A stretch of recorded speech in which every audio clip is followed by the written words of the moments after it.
Hi, I'm Sarah Forster, Deputy News Editor here at The National, and this is A Closer Look. Our chance to give you the opportunity to look a bit deeper into one of our stories from the last week as we talk directly to the reporter. Now, for the last week, the world has been mourning the loss of a queen. Queen Elizabeth II died at her home in Scotland on September 8th, and since then, people from all corners of the globe have been paying their respects. In Dubai, it was no different, as residents of all nationalities headed down to the QE2 to leave messages and gifts.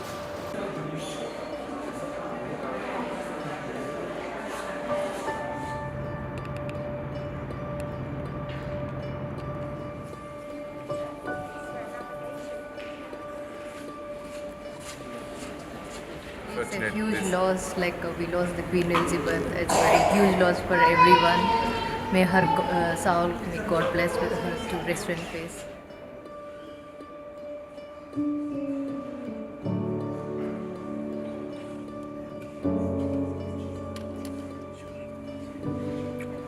I'm here to pay my respects to the Queen, the greatest Queen ever and the only one we've ever known.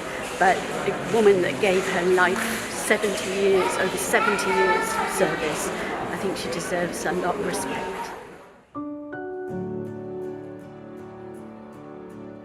I'm joined now by our British royal expert, Farah Andrews. Thank you so much, Farah, for joining me. Thank you very much for having me, Sarah. So, we both know it's been a really somber tone, hasn't it? Not just in the UK for the last week, but also just, here in the UAE, and I know definitely in countries around the world. If you could just give us a quick timeline of what's happened since Thursday evening when Queen Elizabeth II died. Yeah, so there has been an enormous international reaction to the death of Queen Elizabeth. As you say, last Thursday it was announced that she was, her doctors announced that she was incredibly unwell.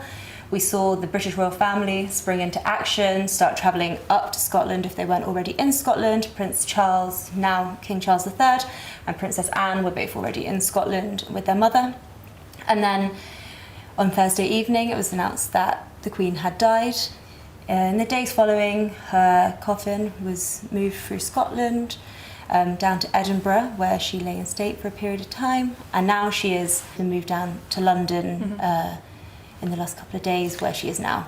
We've had a big reaction here in the UAE, haven't we? Absolutely. So where have people been able to go and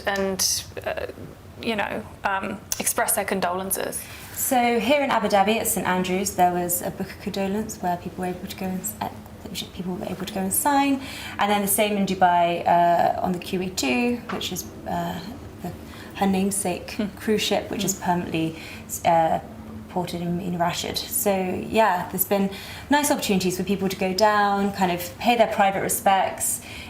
You could lay flowers down at the QE2, which is nice for people to be able to do, for both international communities and the British community, feeling very far away from the UK, from Scotland, from Edinburgh, from London, where there's been huge crowds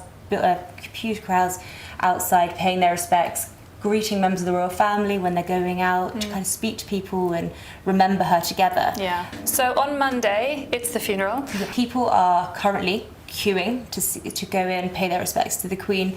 I've read today that queues are up to 5 kilometres long, waits of more than 8 hours, people being told to prepare to wait overnight. If they are going to go and queue. There's a lot of lists of what people are told to bring. It's like snacks, comfortable shoes, tent. Interestingly, no folding chairs, so it is very much a upright queue for the duration of your 8 hours. Yeah. And so then the people can pay their respects until 6 a.m. in London, 6:30 a.m. in London on Monday morning. That is when Westminster Hall will be closed, and then the Queen's coffin will be prepared for her funeral, which is taking place at 11 a.m. on Monday morning in London. That's her state funeral. That is a funeral that 2,000 attendees will be going to on Monday morning in Westminster Abbey. A mixture of attendees, but there'll be 500 international dignitaries, so that includes international royals, world leaders, diplomats, so that there'll be up to 2 representatives from each nation is around about the cap.